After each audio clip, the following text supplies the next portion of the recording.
Daniel, thank you for coming along to give our annual lecture for this year, 2017.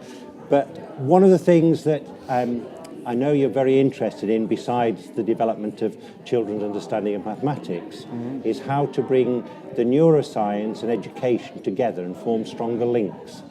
So could you perhaps just give us some idea of where you think we are on that journey, and what do you think the future might look like over the next 5 to 10 years? Well, first of all, Derek, thanks for having me. It's been a great pleasure to be here at Learnus and interact with the people who are part of your great organization.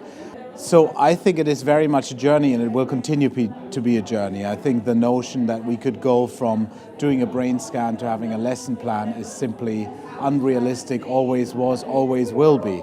So I think progress can only be made through the kinds of things that you're doing, where you bring people together to have conversations, to try to get to a point where they actually understand what each other is saying. You know, we have so many different vocabularies. I, as a scientist, use a lot of jargon, probably did today, try to avoid it, but it sneaks in through the back door. So I think that is an important first step. I think some concrete progress can also be made in addition to providing more and more forums for people from different backgrounds to come together to talk about their problems, what they see as solutions. Another avenue is to bring more of psychology, neuroscience into teacher training, both at the pre-service as well as the in-service level.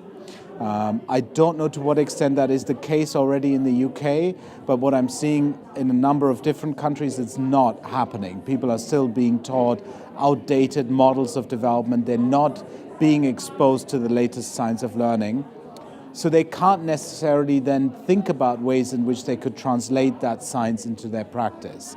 So I think some teacher training programs are simply depriving teachers of knowledge that they are entitled to, and instead sometimes even giving them outdated knowledge or knowledge that has since been disproven. So that for me is a very important avenue to make progress in this field, is to bring some of this into teacher training. I'm trying at my own institution. It's succeeding after many years of trying it. I think that is an important avenue. If we had all the money of the world, here's what I think would be a great solution, is if we had more people who really sit at the middle in a professional sense between what's going on in research laboratories and what's going on in classrooms. So let's say you have a teacher who's really interested in the science of learning. They've gone on to the Masters in Educational Neuroscience at Birkbeck, UCL.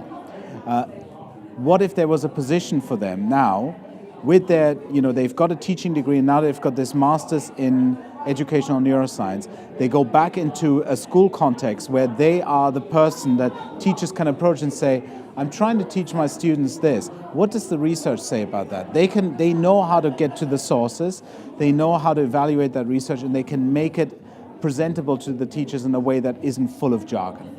So I think we need more of these intermediaries, really, and we don't have positions for them, and I don't know really how we would create them, but in an ideal world, I think that is an important frontier to approach, to bring these systems to bring these individuals into a system so that they can be translators.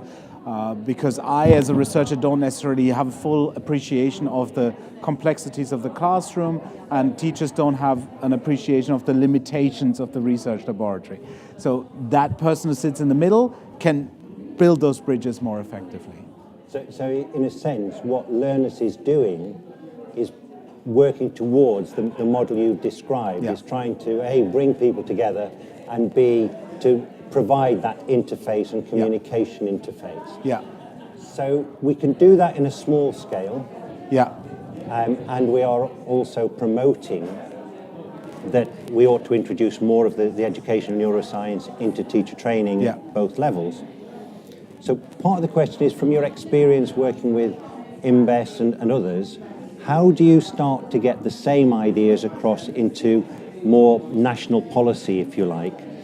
Because small scale is fine, but unless we get change at a more macro scale, I agree. It's not going to really happen. Yeah. Do you have any advice on that? I think I've personally found it quite difficult in my local context with Canada has provincial educational governments, so there's no national Ministry of Education. They're all in the provinces. I've tried to, form relationships with people in the Ministry of Education. They've been very responsive on certain issues.